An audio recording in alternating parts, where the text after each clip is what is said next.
नमस्कार, मैं प्रदीप निराला और आप देख रहे हैं तहलका हरियाणा। जैसा कि आपको पता है कि किसी भी त्योहारों के सीज़न पर, किसी भी त्योहार के आने पर बैंकों द्वारा या बड़ी बड़ी कंपनियों द्वारा ऐसे ऑफ़र दिए जाते हैं ग्राहकों को लुभाने के लिए कि ग्राहक उनकी तरफ खींचे चले जाते हैं। ऐसा ही एक मामला हमारे सामने आया है। ये हमारे साथ बैठे हैं रामाकृष्णन जी, जो एक बैंक के द्वारा, इनका आरोप है कि एक बैंक के द्वारा इनको ठगा गया है। बैंक का नाम ये बता रहे हैं आईसीआईसीआई बैंक। और इस बैंक ने इनके साथ कितनी दुर्दशा इनकी की है, कितना इनको परेशान किया है, कितने सालों से परेशान किया है, इनको आज तक न्याय नहीं मिल पा रहा है। और मैं आपको बता दूं, जब कोई बैंक लोन देता है तो न जाने कितने पेपरों के ऊपर साइन कराता है और क्या क्या लालच देके ग्राहक को अपनी तरफ खींचता है। और जब लोन दे दिया जाता है उसके बाद में असली रूप उस बैंक का निकल के आता है। किस तरह से वो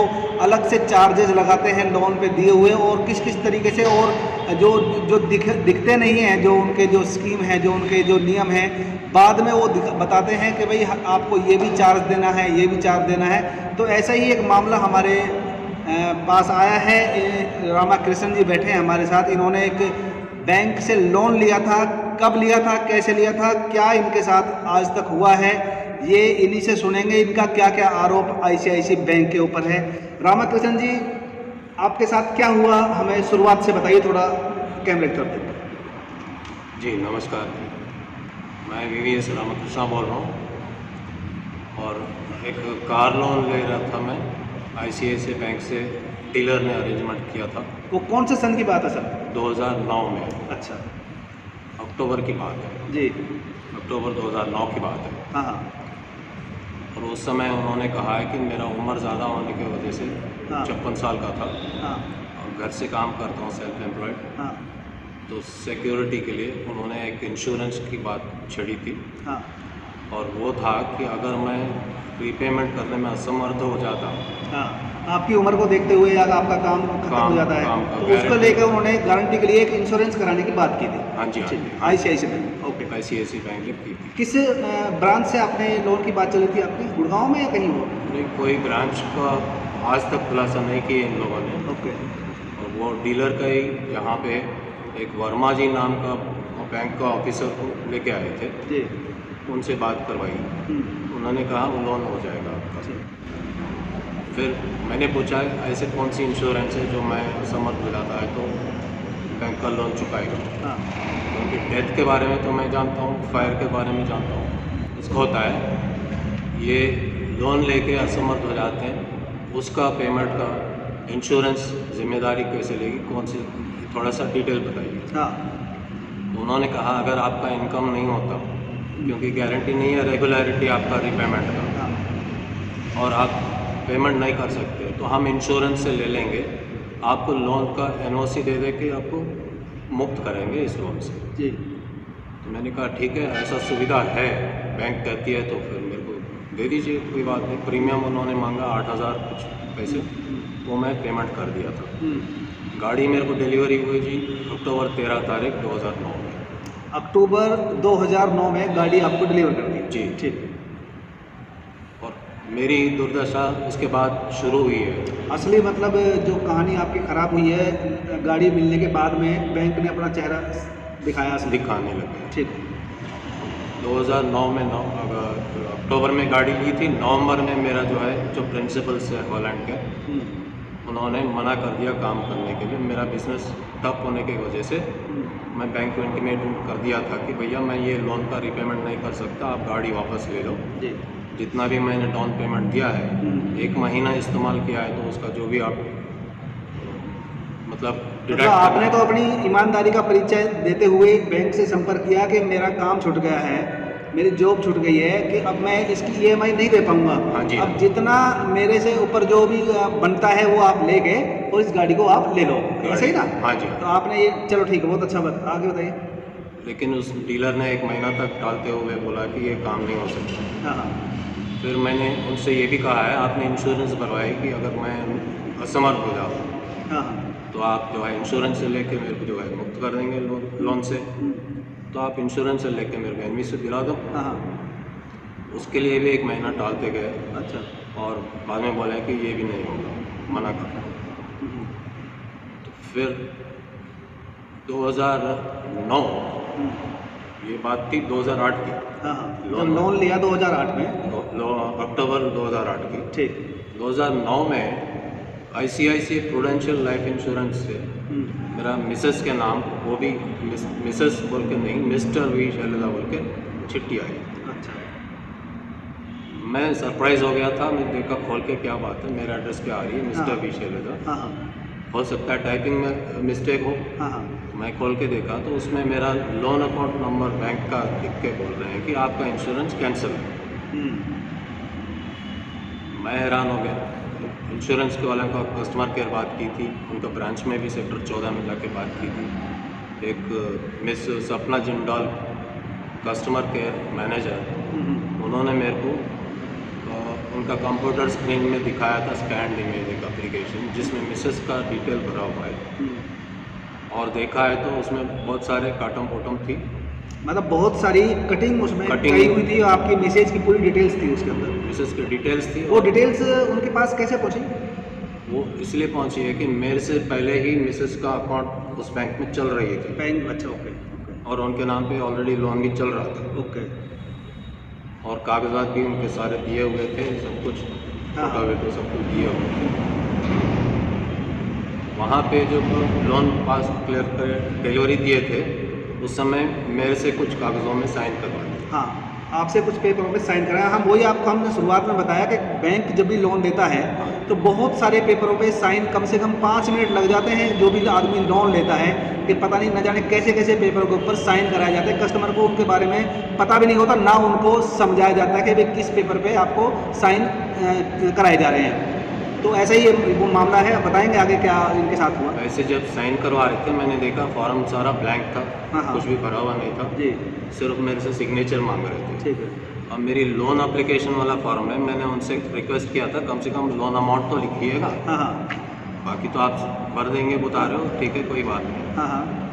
तो ये जो एप्लीकेशन फॉर्म मैंने कॉपी मांगी तो बैंक मना किया, दिया नहीं है। हाँ हाँ और दिल्ली पुलिस का जो RTA लगा के मैंने निकलवाई है, हाँ।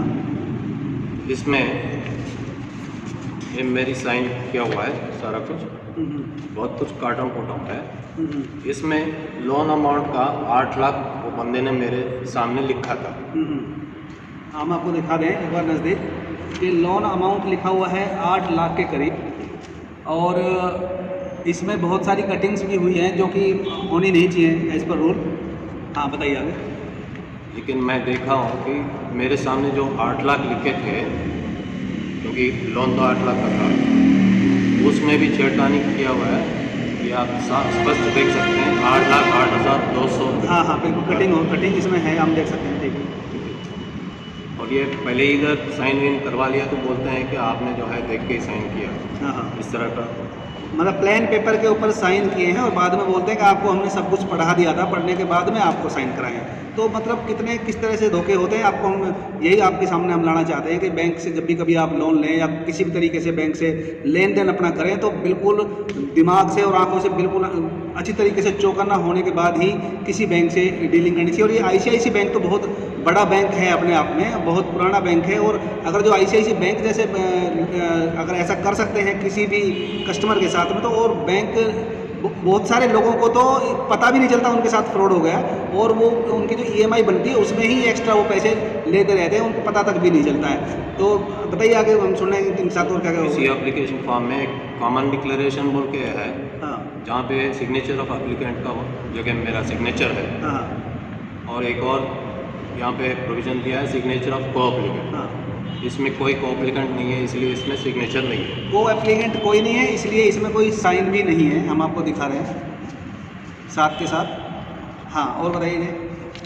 जब जनवरी में 2009 में मेरे को मिला था ICICI प्रूडेंशियल से चिट्ठी हाँ कि आपका इंश्योरेंस वाला कैंसिल है, हाँ तो मैं कस्टमर केयर में भी बात किया और ऑफिस में भी गया। सेक्टर 14 में ऑफिस था उनका उस टाइम। हाँ हाँ।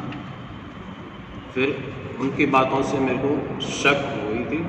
मैं पुलिस में कंप्लेंट किया था, कमिश्नर ऑफ पुलिस गुड़गांव में। गुड़गांव पुलिस और पुलिस कमिश्नर को इन्होंने, जब इनके साथ गलत हो रहा था, हम आपको बता दें, तो इन्होंने गुड़गांव पुलिस कमिश्नर को अपनी लिखित में शिकायत दी थी जो इनके साथ चीटिंग हो रही थी या हुआ पीछे।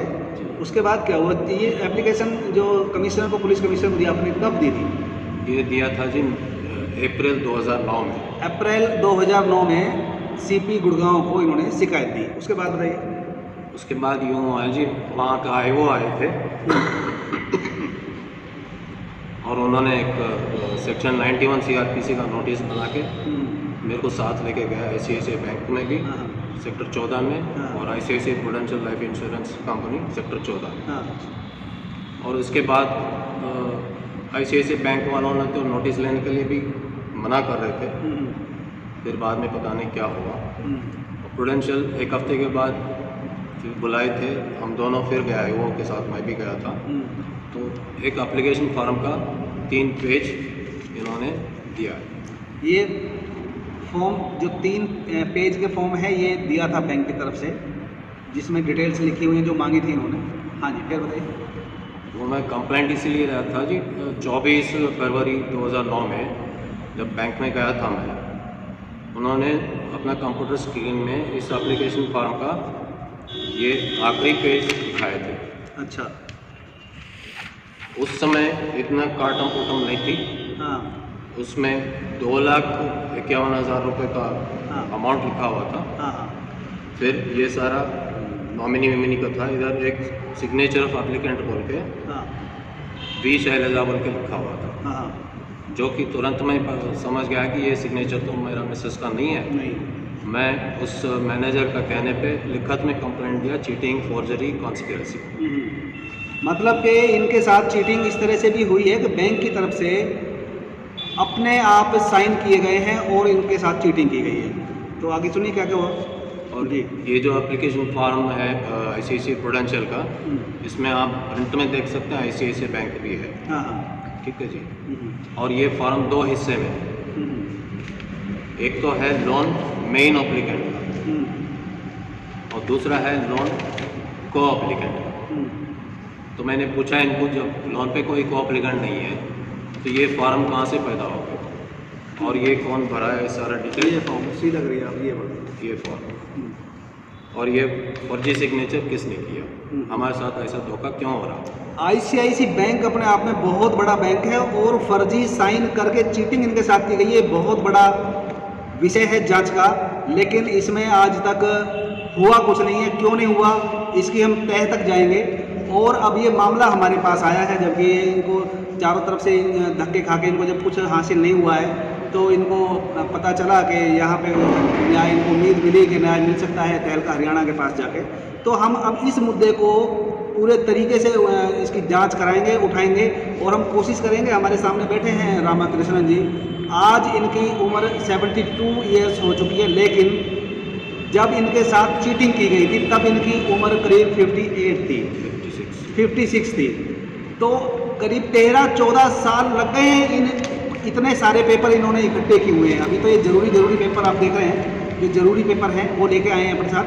और इतने सारे पेपर हमें इन्होंने दिखाए जो हम पढ़ भी नहीं पाएंगे। और ये इतना पुलिस कमिश्नर के पास गए हैं, बैंक के पास अधिकारियों के पास गए, मेल किया है, ट्वीट किया है, लगातार कार्रवाई की मांग करते आए हैं, लेकिन आज तक ये अपने आप को ठगा महसूस कर रहे हैं। इसके पीछे कौन कौन अधिकारी हैं, पुलिस अधिकारी हैं या बैंक के अधिकारी हैं, जो इनको आज तक न्याय नहीं मिला।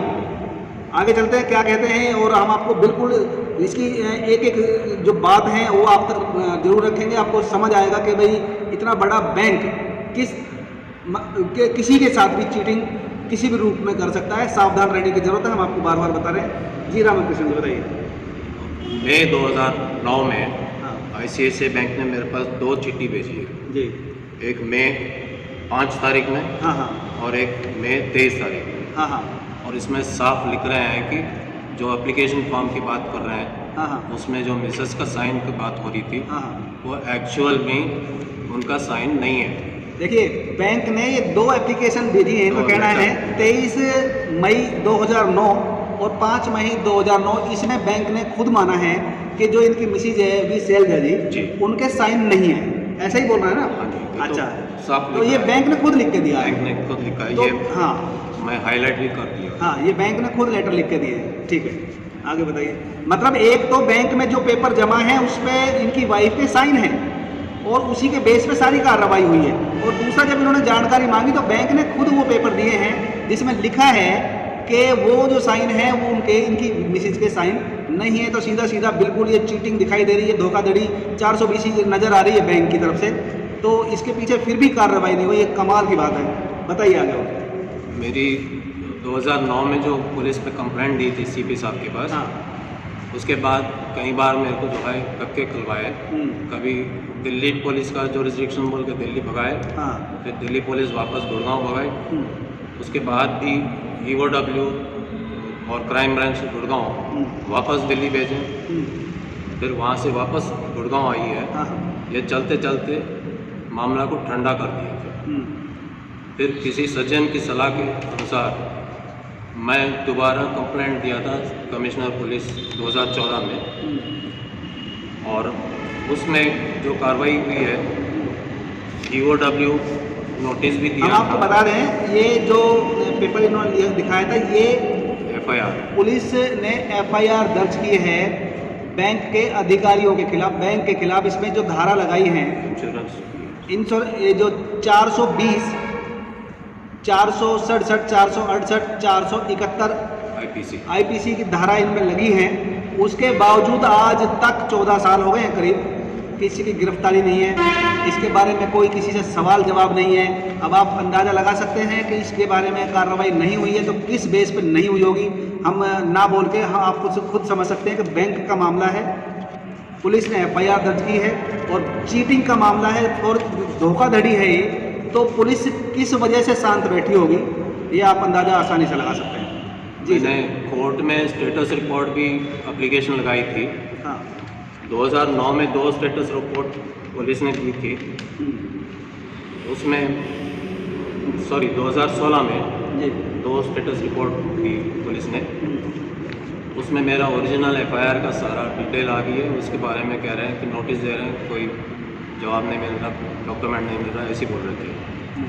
फिर 2018 में एक तीसरा जो स्टेटस रिपोर्ट की एप्लीकेशन डाली, वो एप्लीकेशन में जो स्टेटस रिपोर्ट फाइल की थी पुलिस सिटी थाना गुड़गांव, तो वो देख के मैं तो शॉक में चला गया।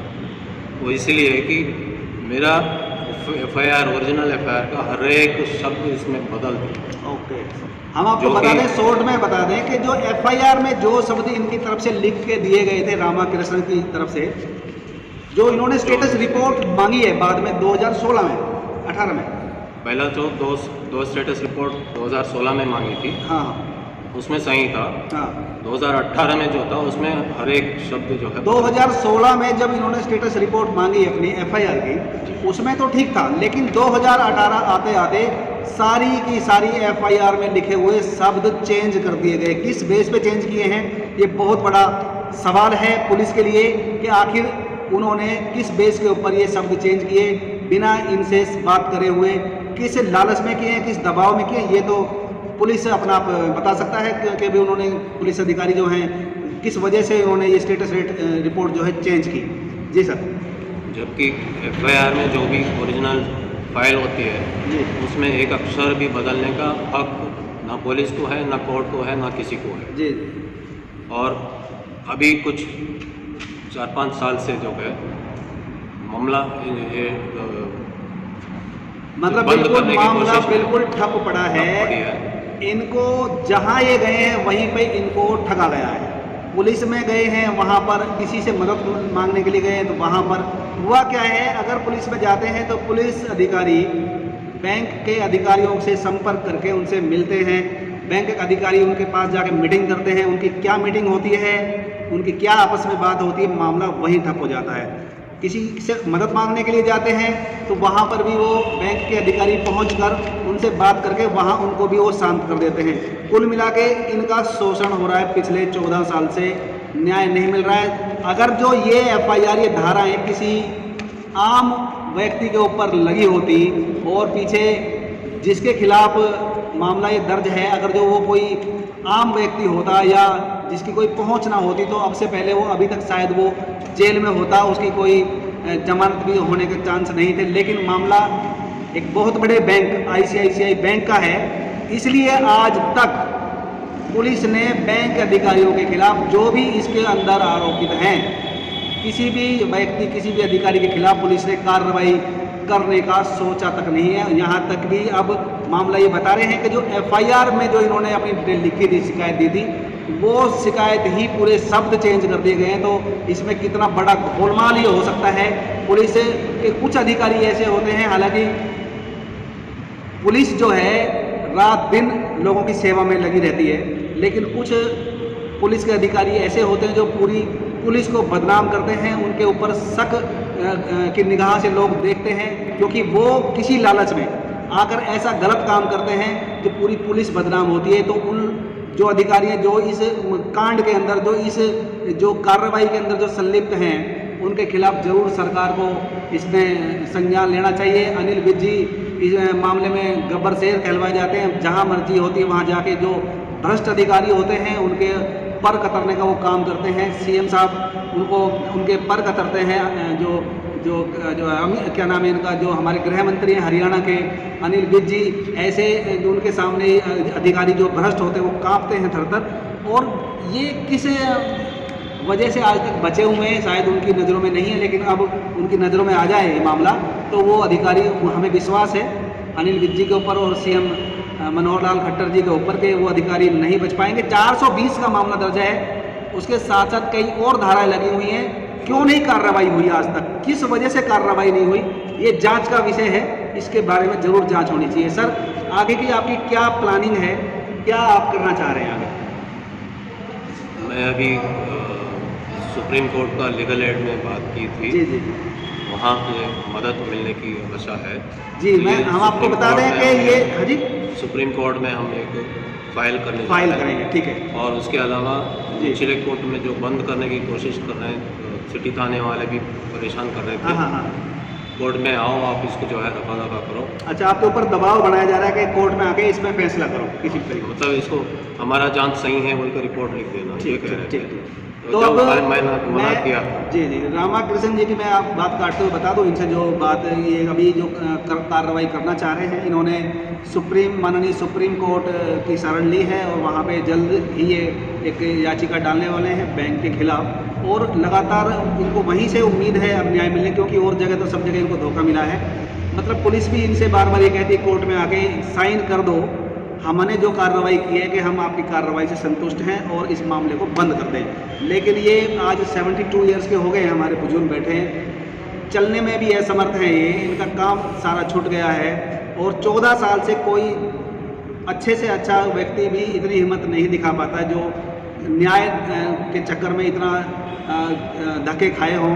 हार थक के आदमी इंसान बैठ जाता है आखिरकार, लेकिन ये हारे थके नहीं है, क्योंकि इनके अंदर जितना भी सांस है कि इनका कहना है कि मैं इस मामले में न्याय जरूर मैं उम्मीद करूंगा मरते दम तक, अगर जो मुझे जब तक न्याय नहीं मिलता है। तो अब इनकी आखिरी जो आस है वो माननीय सुप्रीम कोर्ट है, वहाँ पे जल्द से जल्द याचिका डालने वाले हैं। और उसके बाद देखते हैं कि जिनको जो बैंक के ऊपर ये आरोप लगा रहे हैं उस बैंक का क्या होगा, उन अधिकारियों का, बैंक अधिकारियों का क्या होगा, पुलिस के उन अधिकारियों का क्या होगा जो इसमें सब मिले हुए हैं और इनको धक्के खाने पर मजबूर किया है। इतना बड़ा मतलब जो मामला है धोखाधड़ी का, एफआईआर दर्ज होने के बाद कार्रवाई नहीं हुई, ये कमाल की बात है।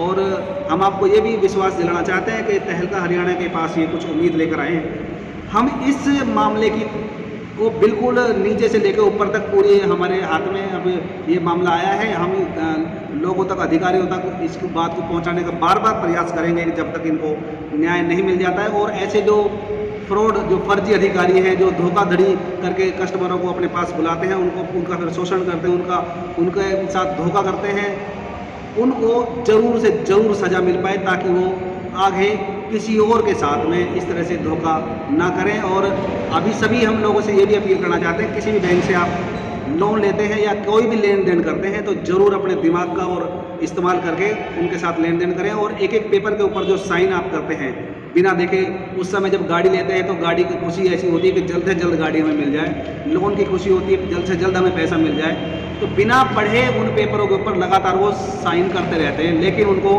बाद में भुगतना बहुत भारी पड़ता है, जैसा कि आपके सामने ये उदाहरण बैठे हैं। इनके साथ जो धोखाधड़ी हुई है 14 साल हो गए लेकिन न्याय नहीं मिला है। ऐसे ही बहुत सारे लोग थक के हार के बैठ जाते हैं, उनको न्याय नहीं मिलता, लेकिन इनकी हिम्मत है ये जो लगातार लड़ रहे हैं। हाँ, और तहलका हरियाणा पूरा हम आपको विश्वास दिलाना चाहते हैं रामकृष्ण जी के, हम पूरा आपके साथ हैं और जब तक आपको न्याय नहीं मिल जाता है हम आपके साथ रहेंगे। हमारे साथ बने रहिए। इस न्यूज़ को ज़्यादा से ज़्यादा लोगों तक शेयर करें, कमेंट्स करके हमें ज़रूर बताएं इस बैंक के बारे में, जो ये बैंक के ऊपर आरोप लगा रहे हैं कि फ्रॉड इन्होंने बैंक ने किया है, इनके साथ आपका क्या कहना है। और हमारा चैनल आपने अभी तक सब्सक्राइब नहीं किया है तो सब्सक्राइब करके बेल आइकन को ज़रूर दबा दें ताकि आगे आने वाली हर एक न्यूज़ का नोटिफिकेशन आपके पास सबसे पहले पहुँचे। जय हिंद। धन्यवाद भाई।